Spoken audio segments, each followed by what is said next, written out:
सज्जनों और देवियों, इस दुख भरे संसार में सुख से रहने का तरीका क्या है? आदमी दुनिया की वस्तुएं कुछ पा जाता है तो इतरा जाता है, अहंकार कर लेता है।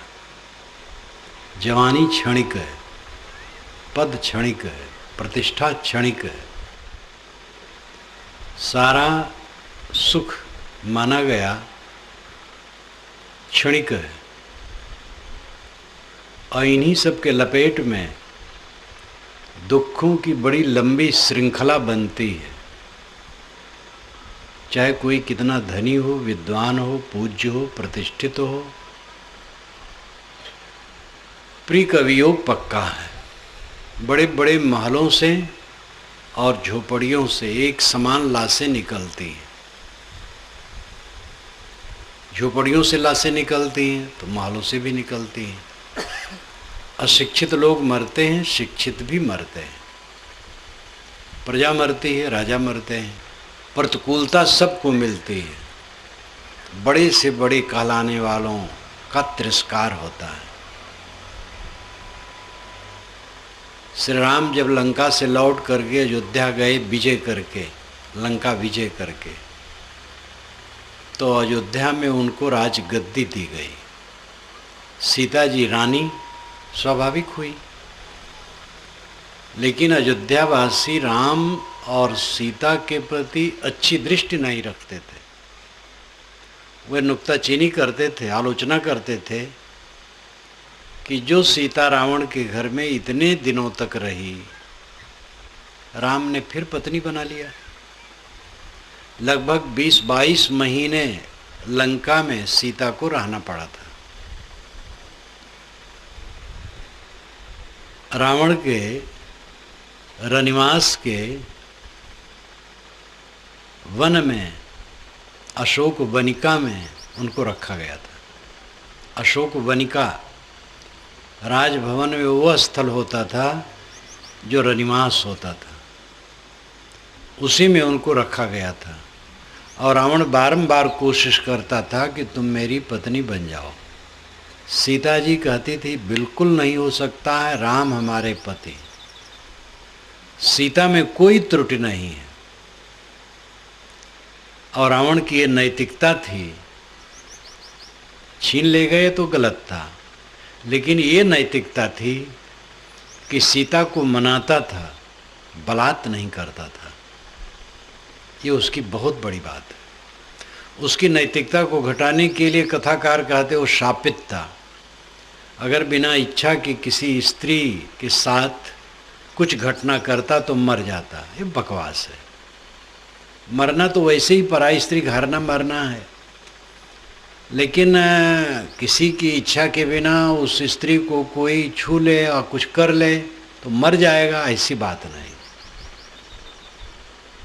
तो सीता निर्दोष थी। वे अपनी खुशी से नहीं गई थी, पकड़ करके ले जाई गई थी, हरण की गई थी। लेकिन अयोध्यावासी इस बात को नहीं समझ सके। पूरी अयोध्या में इसके लिए आलोचना होती थी। आप लोगों ने सुना होगा कि धोबी ने ताना मारा। धोबी धाबी कुछ नहीं। वाल्मीकि रामायण में ये सब कुछ नहीं। वाल्मीकि रामायण पुरानी रामायण है और बृहद है। उसमें यही है कि जन जन में ये रोष था। एक शाम को जब श्री राम ने मित्रों से पूछा कि मेरे लिए, मेरी पत्नी के लिए, मेरे राजकाज के लिए, मेरी माताओं के लिए, सब के लिए कैसी चर्चा है अयोध्या में? मित्रों ने कहा सब चर्चा अच्छी, एक चर्चा खराब है। लोग कहते हैं सीता इतने दिनों तक रावण के घर में रही, राम ने उसको फिर से पत्नी बना लिया। हम लोगों की पत्नियां कहीं भी रहें, जब लौटेंगे अगर आती हैं तो उनको पत्नी बनाना पड़ेगा। जब राजा ऐसा करता है तो प्रजा क्या दशा होगी? ये चर्चा बहुत है। तो राम इतना सुन करके बहुत दुखी हो गए, मानो उनको सांप छू गया हो। और उन्होंने चुपके से सीता को निकाल दिया। निकालना गलत हुआ सही हुआ उसकी समीक्षा यहाँ करने की ज़रूरत नहीं। बात यह है कि अयोध्यावासी सीता और राम को नहीं समझ सके। सीता निर्दोष हैं, लेकिन जब सीता और राम नहीं रह गए, आज आप जाकर के अयोध्या में देखो, गली गली में लोग सीताराम सीताराम सीताराम जपते रहते। जब थे तो उनका तिरस्कार किया गया, जब नहीं है तो उनका नाम जपा जाता है। ऐसा संसार है। आप क्या आशा करते हैं? आपके आसपास के लोग आपकी आरती उतारते रहें, सब बड़ाई करते रहें? ये संसार ऐसा ही है। धनी निर्धन, अनपढ़ पढ़ा लिखा, तिरस्कृत पुरस्कृत, कोई भी हो, सबको मौत के मुख में जाना है और जीवन भर सबको सम्मान अपमान सुख दुख संयोग वियोग सहना है। ऊंचाओ लमाओ घाटा मुनाफा कौन रोक सकता है? भोगने भर का दुख झोपड़ी से महल तक व्याप्त है। सारा संसार दुख से पीड़ित है। क्या भोजन नहीं मिलता है? भोजन तो मिलता है। चींटी को मिलता है, चींटों को मिलता है, बानरों को मिलता है, कुत्तों को मिलता है, सूरों को मिलता है, मक्खियों को मिलता है। भोजन तो सबको मिलता है, बस मन का नहीं है। जैसा मन चाहता है वैसा नहीं है। ये मनुष्य की लीला है। जानवरों को तो परेशानी नहीं है, वह संतुष्ट है। आदमी असंतुष्ट है, पीड़ित है। जैसा मन चाहता वैसा नहीं मिलता। और जिसमें मोह करता है वो गल जाता है, बिछुड़ जाता है, विमुख हो जाता है। और जिसको पसंद नहीं करता वो सामने पड़ा करता है। अप्रिय घटनाएं जीवन में आती रहती हैं। इन सबसे उबरने का रास्ता क्या है? क्या कोई मौत को रोक सकेगा? क्या अवस्था के परिवर्तन को कोई रोक सकेगा? कोई जवान सदा बना रहेगा? बूढ़ा होगा पक्का है, समझ लो। जवान लोग जो इसमें बैठे हैं अहंकार न करेंगे। आसपास जो उनके बूढ़े बैठे हैं वैसे वो भी होंगे। उनकी भी आंखें मुरझाएंगी, चाम में सिकन आएंगी और दांत उखड़ेंगे। बूढ़े होंगे, जमीन पकड़ करके खड़े होंगे। एक बूढ़ा जा रहा था, कमर झुकी थी। एक मनचले नौजवान ने कहा, बाबा ये धनुष कितने में खरीदे हो? कमर झुकी थी इसलिए उसने व्यंग किया। उसने कहा, बेटा बिना पैसे के मिलता है, अगर तुम जीवित रहोगे तो तुम्हें भी मिल सकता है। और आगे बढ़ा तो एक दूसरे जवान ने व्यंग किया, बाबा क्या खोजते हो? जिसकी कमर झुकी होती है चलते समय उसकी निगाह जमीन की तरफ रहती है। तो उसने व्यंग किया, बाबा क्या खोजते हो? कहा, बेटा जवानी खोजता हूँ। सब के ऊपर यह है, कोई बच नहीं सकता है। इससे ऊपर उठने के लिए भक्त ज्ञान वैराग्य ये सब साधन है। भक्ति में लगो, ज्ञान में लगो, वैराग्य में भी लगो। वैराग सबसे घबराओ ना। ये मत सोचो कि मैं यहाँ आया हूँ तो तुम लोगों में से कुछ लोगों को अपने साथ ले जाना चाहता हूँ। ऐसा कुछ नहीं। ले जाने से कोई जाता है? ले जाने से जाता नहीं है। और जिसको होता है उसको भगाने से भागता नहीं है। एक नौजवान मेरे पास आया था, ग्रेजुएट, लॉ किए था। कोई 28 वर्ष की उम्र का मस्त जवान, इलाहाबाद के पास का था। बहुत पुरानी घटना, शायद 77 की होगी, 1977। तो कहा, साहब अब घर नहीं जाऊंगा, बस समर्पित हूँ। समझाया बुझाया तो लक्षण दिखाई दिया कि इसको वैराग्य स्थिर नहीं। मैंने कहा, बेटा तुम घर चले जाओ। बहुत दुखी हुआ। अंत में एक दिन उसको घर भेजा ही तो मेरे पैर को पकड़ करके इतना रोया कि पैर को भिगा दिया। मैंने कहा तुम्हें आज मैं न भेजूं तो कुछ दिन में तुम खुद जाओगे, इसलिए मेरी बात मान लो। चला गया। 1 महीने के बाद उसने पत्र दिया कि साहब जब आप योग्य समझिएगा मुझे तब लिखिएगा, मैं आपके पास सदा के लिए आ जाऊंगा। तो मैंने उसको उत्तर दिया, उसमें ये लिखा कि एक स्त्री थी गर्भवती। तो एक दिन शाम को जब भोजन सब कर लिए तो उसने अन्य स्त्रियों से कहा ऐसा लगता है कि आज मुझे बच्चा पैदा हो जाएगा, तो जरा पैदा होने के समय मुझे जगा दीजिएगा। तो स्त्रियां हंसने लगी, कहे बेवकूफ़ तू ही सबको जगाएगी कि हम जगाएंगे? तो मैंने कहा तुम्हें मैं पत्र दूंगा, वो दशा आएगी तो स्वयं हो जाएगा। तो वैराग का अर्थ घर छोड़ना नहीं है और कपड़ा बदलना नहीं। वैराग का अर्थ है मोह छोड़ना। वैराग का शुद्ध शब्द विराग है। राग मोह को कहते हैं, आसक्ति को कहते हैं। विराग मोह न होना।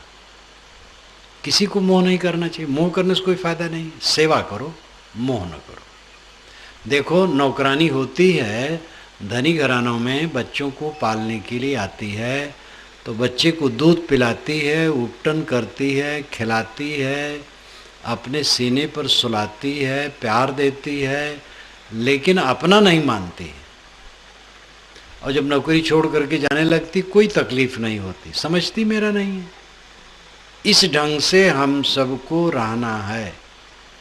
वैराग्य निर्मोहता, भक्ति ज्ञान वैराग। भक्ति का अर्थ है, भक्ति का तो मूल अर्थ है अलग हो जाना, विभक्त हो जाना भक्ति है। भक्ति का अर्थ अनुराग है, प्रेम है, झुकाव है, समर्पण है। कहाँ समर्पण? जहाँ से बुद्धि शुद्ध हो। कुछ लोग बहुत रैशनल विचार के अपने को मानते हैं कि मैं बहुत रैशनल, तार्किक, वैज्ञानिक दृष्टि वाला। भक्ति भुक्ति कुछ नहीं, बकवास है। मैं भक्ति उक्ति नहीं मानता हूँ। लेकिन वो बीड़ी पीते हैं, सिगरेट पीते हैं, सिगरेट की भक्ति करते हैं। काम वासना की भक्ति तो करते ही हैं, लोभ मोह की भक्ति करते हैं, उसमें समर्पित हैं। कौन भक्त नहीं है? सब भक्त हैं। अब भक्ति किधर है ये तो पता लगेगा जीवन अध्ययन करने से। कहीं झुकाव होना भक्ति है, गलत के तरफ तो सब झुके ही हैं। जहां से बुद्धि शुद्ध हो वो भक्ति है। कहाँ से बुद्धि शुद्ध होगी? सज्जनों संतों की संगत से। इसलिए सज्जनों के प्रति झुकाव करो, संतों के प्रति झुकाव करो। जिनका जीवन निर्मल है, ज्ञान निर्मल है, ऐसे लोगों की संगत करो, वहाँ झुकाव करो। ये भक्ति है। फिर आत्मा को पहचानो, अपने को पहचानो, आप कौन हो। अपने को पहचान करके अपनी तरफ लौटो, आत्म संतोष प्राप्त करो। गुरु की भक्ति हम क्यों करते हैं? आत्म भक्ति के लिए, अपने कल्याण के लिए। गुरु भक्ति हमारा मूल उद्देश्य नहीं है। क्यों गुरु की भक्ति करें? गर्ज से करते हैं, हमें गर्ज है। मुझे स्वयं स्मरण आता है कि मुझे अपने गुरुदेव न मिले होते तो मैं ये सब न जान पाता और न ऐसी स्थिति पाता, पता नहीं कहाँ भटकता होता। इसलिए गुरुदेव का अनंत उपकार है। अपनी गर्ज से गुरु की भक्ति की जाती है। और गुरु की भक्ति आत्म भक्ति के लिए है। अपने आत्मा को पहचान करके अपने आत्मा में शांति पाने के लिए। भक्ति रुझान, समर्पण, अनुराग, जहाँ से बुद्धि निर्मल हो ऐसी जगह। ज्ञान निज स्वरूप का ज्ञान, अपने आप का ज्ञान, मैं कौन हूँ। आप देह नहीं है, प्राण नहीं है, मन नहीं है, बुद्धि नहीं है, ये सब शरीर के अंग हैं। आप शुद्ध चैतन्य हैं। देह स्थूल है, प्राण उससे सूक्ष्म है। देह मिट्टी की है, प्राण हवा की है, हवा का है प्राण, प्राण समुच्चय पूरा हवा का है। मन संस्कारों का समुच्चय है। बुद्धि ज़्यादा सघन ज्ञान का अंग है, लेकिन वो ज्ञान करता है चेतन। बल्ब जलता है तो बल्ब मानो बुद्धि की जगह पर है, लेकिन अगर करंट न रहे तो बल्ब कुछ नहीं जलेगा। आत्मा के नाते ही बुद्धि प्रकाशित होती है। तो बुद्धि, मन, प्राण, शरीर ये आत्मा नहीं है। आत्मा तो शुद्ध चेतन है। अपने आप को जानो, व्यवहार को जानो, बंध मोक्ष को जानो, खाद्य को जानो, पेय पेय को जानो। जो जानने की चीज़ है वो जानो। क्या खाना चाहिए जानो, क्या नहीं खाना ये भी जानो। अंडा मांस मछली नहीं खाना चाहिए। नशा की कोई चीज़ का सेवन नहीं करना चाहिए। पान तक नहीं खाना चाहिए, मुंह को खराब करता है। अच्छा है कि पान का प्रचार इधर कम है। गुड़ाखू की हैजा है, बीड़ी की हैजा है, ये इतनी है कि हद है। और शराब का नंबर तो बहुत आगे निकल गया है। पूरे भारत की दुर्दशा हो रही है। छत्तीसगढ़ का नंबर कुछ आगे है, कम नहीं। और मैं तो 2-3 साल से देखता हूँ कि शराब की दुकान और बहुत बढ़ गई है। जिस गली में जाओ उधर शराब की दुकान, शराब, देसी शराब, अंग्रेजी शराब सर्वत्र बढ़ रही है। तो ये दुनिया को तो आप रोक नहीं पाएंगे, अपने को रोकिए। क्या खाना चाहिए, क्या नहीं खाना चाहिए, क्या पीना चाहिए, क्या नहीं पीना चाहिए, ये जानो। क्या करना चाहिए, क्या नहीं करना चाहिए जानो। थोड़े समय के लिए रहना है, अपने कल्याण का काम सोच लो। जैसे मुझे यहाँ 2 दिन रहना था, तो जब आया तो ये जाना कि मैं कहाँ रहूँगा, प्रवचन कहाँ देना है, भोजन कहाँ करना है, घूमना हो तो कहाँ घूम सकता हूँ, ये सब जान लिया। अब हमें ये जानने की ज़रूरत नहीं थी कि इस गांव में कितनी जनसंख्या है और किनका किनसे कैसा संबंध है, और इन लोगों का बाहर संबंध कहाँ कहाँ, किनके बेटी दामाद और समधी लोग हैं, और किनका धन कितना है, और कौन बीमार रहता है, कौन ठीक रहता है, और कौन गड़बड़ है, कौन अच्छा, ये सब जानने की क्या ज़रूरत है। जो अपने काम की चीज़ें जान लिया, 2 दिन रहा, काम किया और चल देना है। तो ऐसे इस संसार में हम लोग आए हैं तो अपने कल्याण की बात समझ लें और कल्याण का काम करें। बहुत बात जानने से कोई लाभ नहीं है। वैसे पढ़ाई में आजकल तो बहुत बातें जान ली जाती हैं, लेकिन जीवन की बात नहीं जानी जाती है।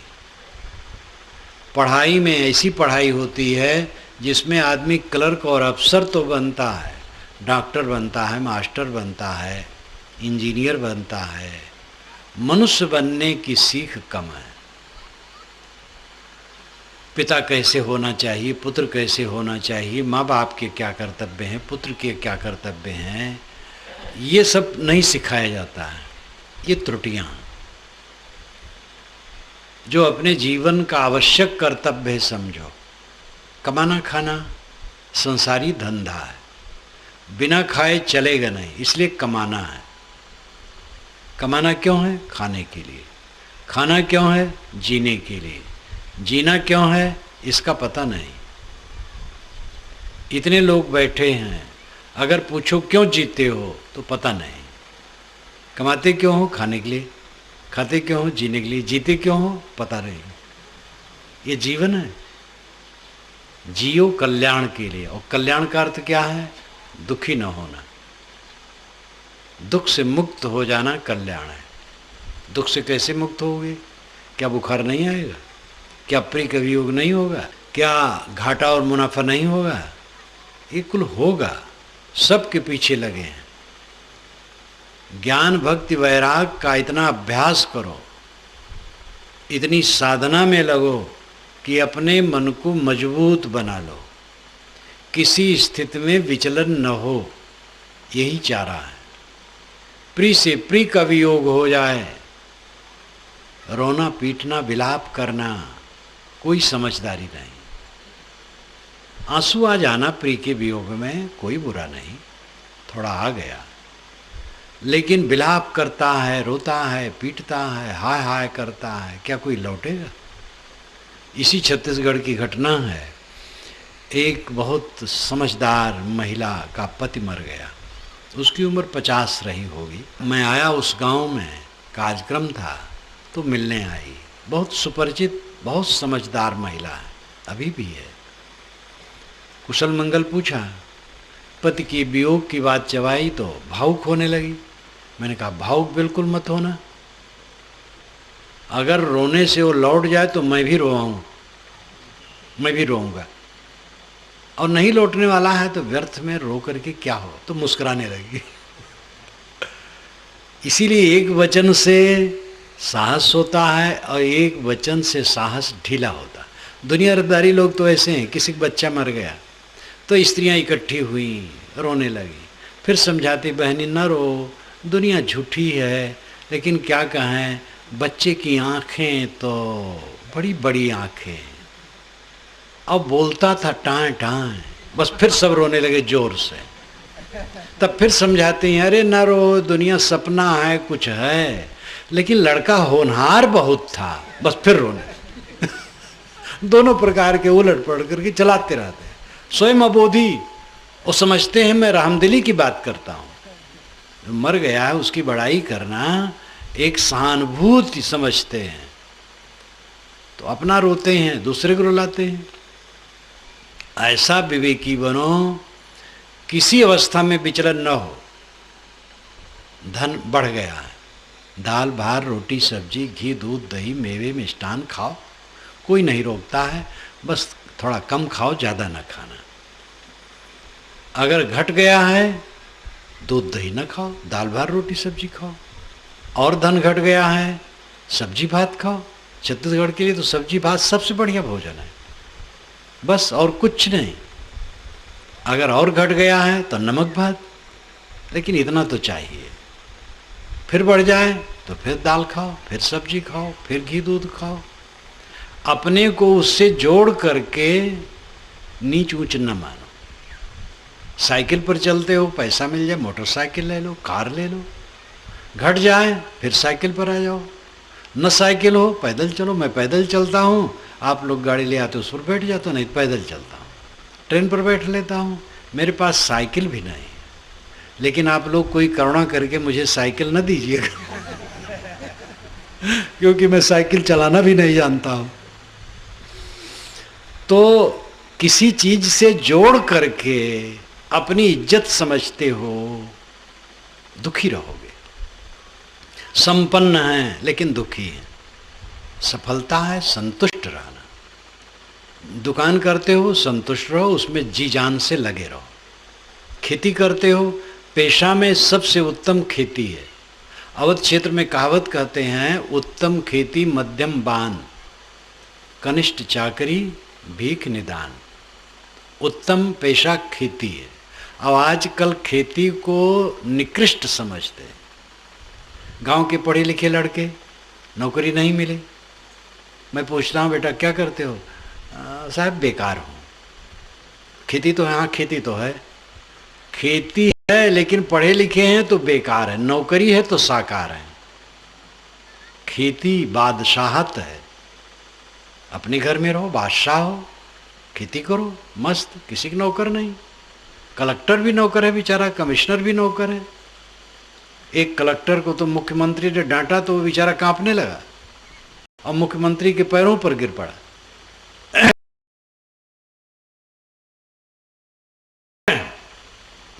इसलिए कलेक्टर होना क्या है, नौकरे तो हैं। किसान किसका नौकर है? किसान बादशाह है अपने घर का। उत्तम खेती मध्यम बान। व्यापार करना, दुकानदारी करना मध्यम है।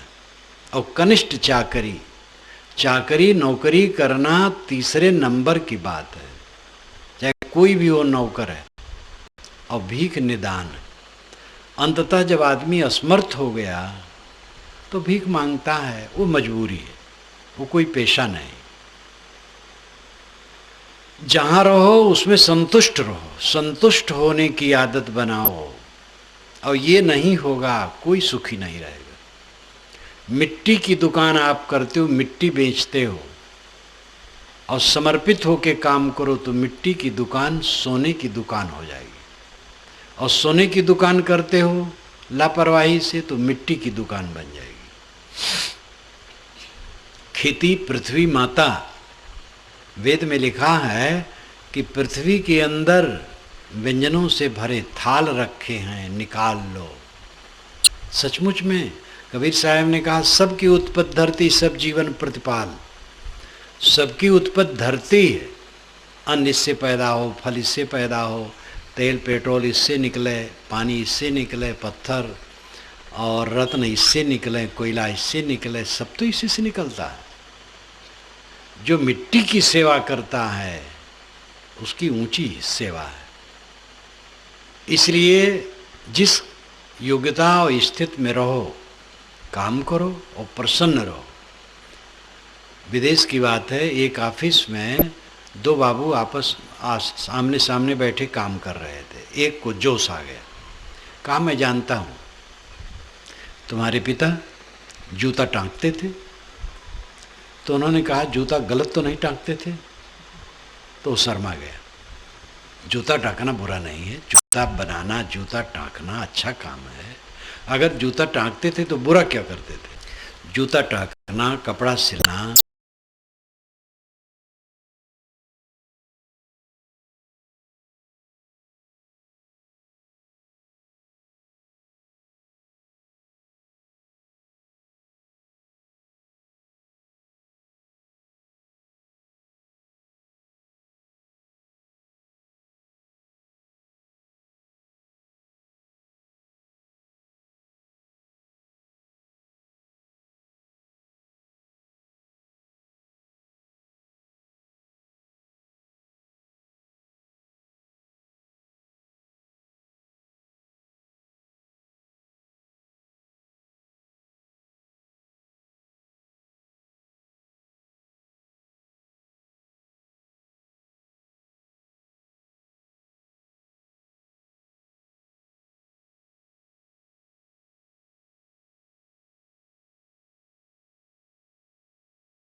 नहीं होना चाहिए।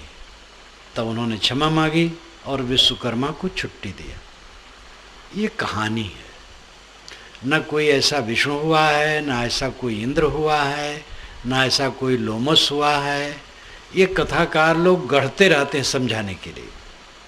100 वर्ष ज़्यादा से ज़्यादा आदमी जीता है, कोई कोई 100 से ऊपर चले जाते हैं। बस यही सच है। आप रामचरितमानस में सुने होंगे, पढ़े भी होंगे कि पार्वती ने इतने 1000 बरस तक तप किया। काल्पनिक है। और उसमें कागभूषुंड ने कहा गरुण से, यहाँ बसत मोहि सुन खग ईसा, बीते कल्प 7 और 20। 27 कल्प बीत गए मेरे यहाँ रहते रहते। तो ये सब काल्पनिक कहानियाँ हैं। वेदों में 100 वर्ष जीने की कल्पना की गई है। कहानियाँ समझाने के लिए एक तरीका है।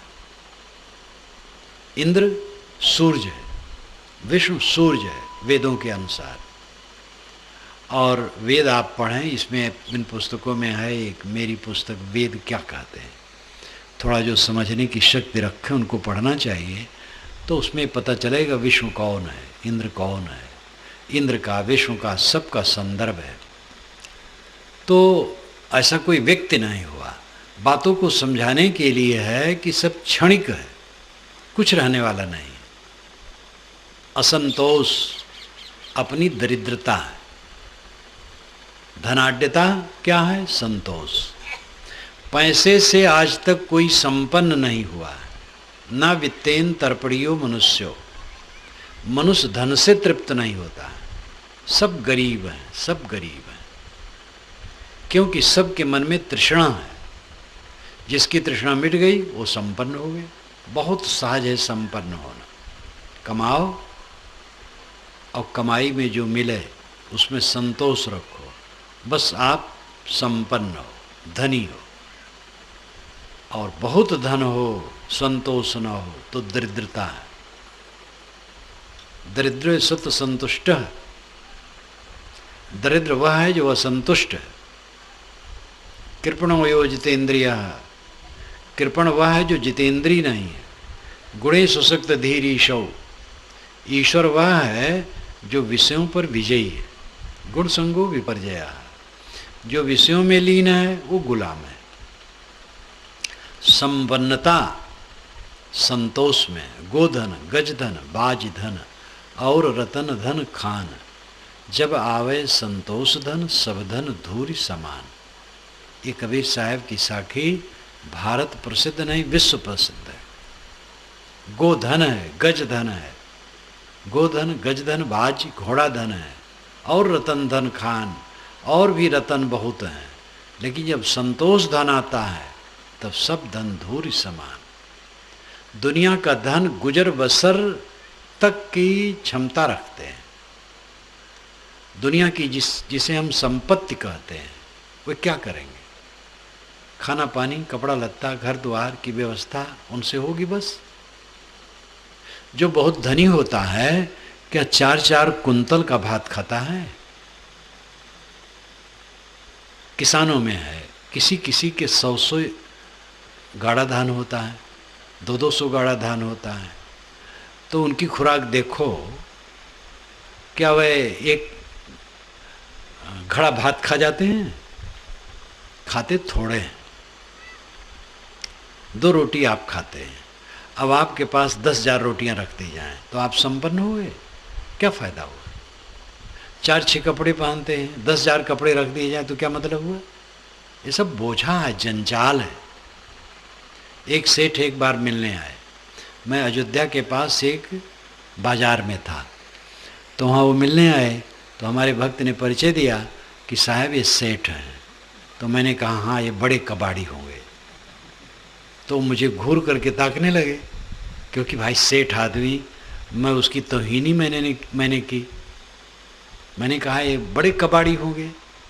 तो मैंने कहा देखो भाई, आप सेठ हैं, इसका मतलब आपके पास अतिरिक्त धन है, अधिक धन है। आपका मकान बड़ा होगा तो ईंट पत्थर लोहा लक्कड़ का कबाड़ ज़्यादा होगा। आपके घर में बर्तन का कबाड़, फर्नीचर का कबाड़, कपड़े का कबाड़, रुपये का कबाड़, ये सब कबाड़ ज़्यादा होगा। आप बड़े कबाड़ी, तब वो सरल हो गए। कहे महाराज आप सच कहते हैं। धनी होने का मतलब क्या है? बड़ा कबाड़ी। धनी वह है जिसके संतोष है, जिसके पास राम धन है। राम धन तो सबके पास है, लेकिन ज्ञान नहीं है। सबके अंदर में राम धन है। गोस्वामी जी का भी दोहा, जहाँ तोष तहाँ राम है, राम तोष नहीं भेद, तुलसी पेख गहत नहीं सहत विविध विधि खेद। जहाँ संतोष है वहाँ राम है। राम और संतोष में भेद नहीं है। ऐसा समझ करके लोग संतोष नहीं ग्रहण करते हैं, राम को खोजते हैं। यहाँ गोस्वामी जी पारखी हो गए हैं पूरा। संतोष प्राप्त करना राम को प्राप्त करना, और संतोष प्राप्त करना बहुत सरल है। धन प्राप्त करना सरल नहीं है। मैं यहाँ बैठा हूँ और कहूँ भाई ये जिसका बियारा है मुझे दे दे, मैं यहाँ कुटी बना के रहना चाहता हूँ। वो कहेगा साहब हम तो ये कार्यक्रम के लिए दिए हैं और आगे नहीं। अब अगर मैं यहीं बैठ जाऊँ तो पंचों से बुला करके मुझे निकलवाएगा, उससे नहीं निकलूँगा तो पुलिस आ जाएगी। और अगर वो गांव भर मिल करके कहो कि साहब मैं अब यहीं कुटी बनाऊंगा आपके लिए और रुकिए, और मैं चल दिया तो आप क्या करोगे? छोड़ करके जाने में मुझे कुछ परतंत्रता नहीं, और पकड़ने में भयंकर परतंत्रता। पकड़ ही नहीं सकते। क्या पकड़ पाएंगे? कुछ अपने हाथ में नहीं। आप लोग सुने होंगे, बोर्ड में भी पढ़ते होंगे, इलाहाबाद आश्रम है, इलाहाबाद आश्रम है।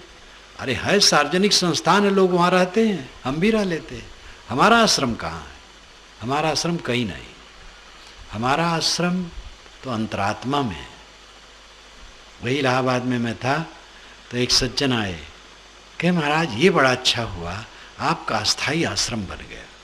मैंने कहा मेरा अस्थाई आश्रम में कहाँ बन गया? मेरा अस्थाई आश्रम में नहीं है। तो समझ नहीं पाए। तो मैंने समझाया कि देखो ये तो छूट जाएगा आजकल में, अस्थाई आश्रम कहाँ? अस्थाई आश्रम स्वरूप स्थित है, आत्मस्थित है, आत्मलीनता है, अंतर्मुख होना है। ये बाहर वाला ऊपर की सब बादी। सपना देखते हैं, नींद खुली सपना झूठ, और ये आँखों से देखते हैं और सो गए तो ये झूठ। एक सपना आंखें खोल करके देखते हैं, एक सपना आंखें बंद करके देखते हैं। सोते समय जो सपना देखते हैं आंखें बंद करके, और जागते समय जो सपना देखते हैं आंखें खोल करके। दोनों सपना, सपना सब संसार यह सपना तीनों लोग। सुंदर जाग्यो स्वप्न से तब सब जान्यो फूक। क्या बचपना सपना नहीं हो गया? यहाँ जितने बूढ़े बैठे हैं मुकदमे में हारे हुए के समान। कोई मुकदमा में हार जाए तो बेचारा हताश बैठा रहता है। बूढ़ों की दशा यही है, मुकदमे में हारे की तरह वो घर में एक किनारे बैठे। वे जवान थे, वे बच्चे थे, वे शिष्य थे, लेकिन वो कुछ नहीं रहा। ये भी नहीं रहेगा। सब नश्वर है, सब क्षणिक है, सब स्वप्न की तरह। मृग मरीच का जेठ की धूप की लहरियों में पानी प्रतीत होता, लेकिन वहाँ पानी नहीं होता। ऐसे अज्ञानवश दुनिया की चमक दमक में सुख की कल्पना होती है, और इसी सुख की कल्पना ने जीव को नरक दिया है।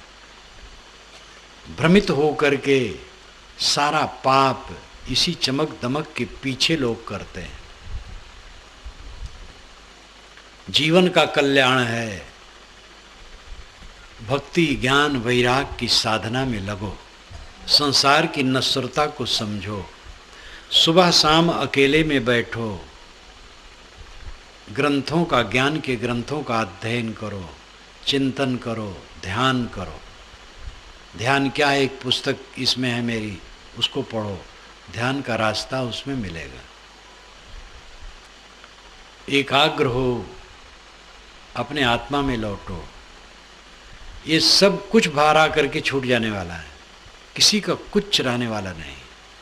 हम सुनते हैं अमुक का हार्ट अटैक हो गया, अमुक का एक्सीडेंट हो करके मृत्यु हो गई, अमुक बिस्तर पर लेटा और सुबह मरा मिला। वही रास्ता अपने लिए है, इस शरीर का रास्ता वही है। आजकल में यही होगा। पहले से अपने मन को समेटो, अपने को इतना मजबूत बनाओ कि किसी स्थिति में विचलन न हो, प्री से प्री छुट जाए, अपमान हो जाए, निंदा हो जाए, अपजस हो जाए, तिरस्कार हो जाए, घाटा हो जाए, प्रिय लोग मर जाएं तो भी विचलन न हो। ये कल्याण है। ऐसा विवेक संपन्न मन बनाना ये साधना है। इसे कौन करेगा? हमें और आपको करना होगा। गुरु रास्ता बताएंगे, रास्ता बताने वाला ना हो तो काम नहीं होगा, लेकिन गुरु की ओर रास्ता ही बता पाएंगे। करना पड़ेगा हमें और आपको। हमने स्वयं बंधन बनाया है और हमें ही बंधन खोलना है।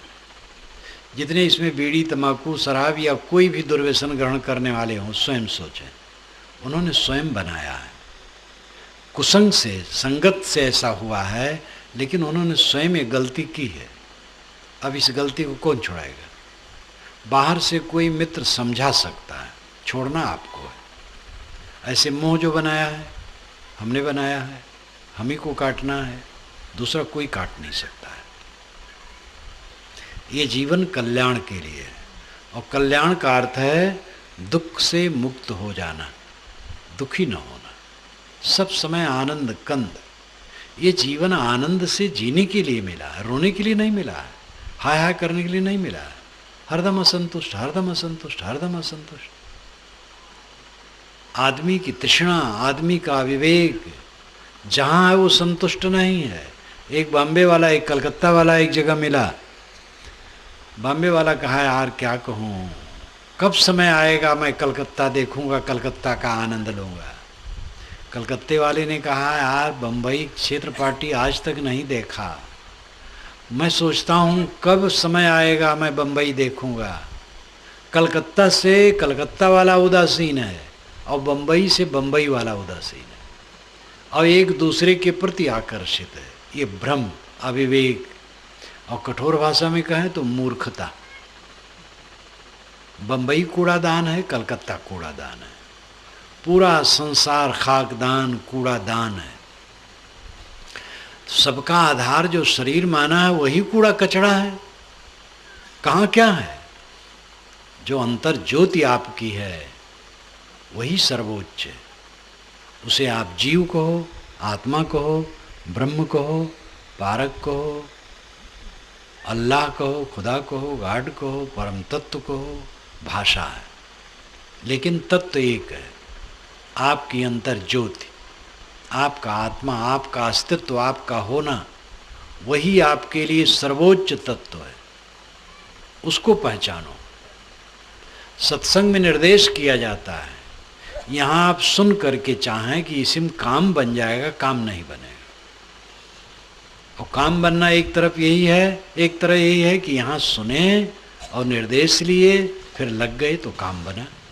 संत के दर्शन से मोक्ष होता है, यह महिमा परक भी और सच भी है।